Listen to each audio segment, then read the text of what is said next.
বজ্রপাত। ওই যে টঞ্চির অভিশাপ, ওই যে শ্লোক বলেছিলেন না, মানসাদ প্রতিষ্ঠান, করুণ রসের কাহিনী, সেই করুণ রসের কাহিনী আমরা দেখতে পাই গোটা রামায়ণ জুড়ে।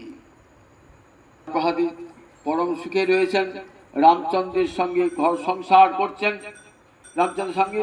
এইবার কইকেই বর চেয়ে বসলো, দুটি বর চেয়ে বসলো, একবারে ভরতকে রাজা আর একবারে রামচন্দ্রকে 14 বছর নির্বাসন।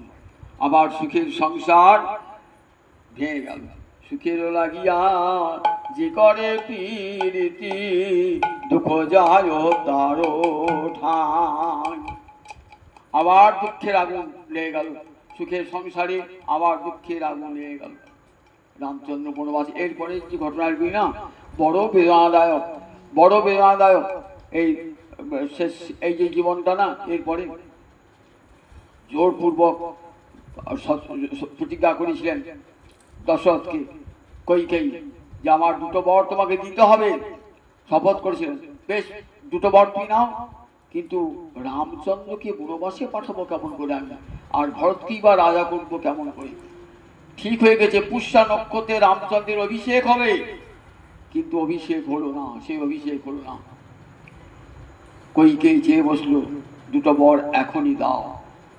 কইকেই সবচেয়ে বেশি সুন্দরী ছিল কইকেই, 3 নারীর মধ্যে। অশ্বপতির কন্যা, পিতা বড়লোক রাজা, আবার তেমনি সুন্দরী, তাই তার কত দেমাগ, কত অহংকার ছিল। রাজা দশরথ মেনে নিয়েছিলেন সুন্দরী বলে। কি দাপট ছিল অযোধ্যার রাজবাড়িতে, কৌশল্যা এবং সুমিত্রার উপর সে দাপট দেখাতো। বর চেয়ে বসলো, সোনার পাত্রে, তাই বলেছেন আমি সোনার পাত্রে গরল, দেখতে সুন্দরী হয়ে হবে কি, মনটা গরলে ভরা। আবার সঙ্গে মন্থরা। মন্থরা কে না, বিরোচনের কন্যা, সে তো বিষ্ণু বিরোধী, বিষ্ণু বিরোধী, কিছুতেই রামচন্দ্রকে সিংহাসনে বসতে দেবেন না।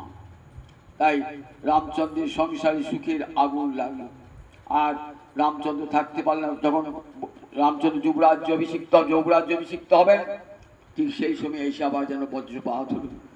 রাম এক মুহূর্তে, বৈরাগ্য ভগবান একটা গুণ তো, বনবাসে 14 বছর কাটালেন বটে,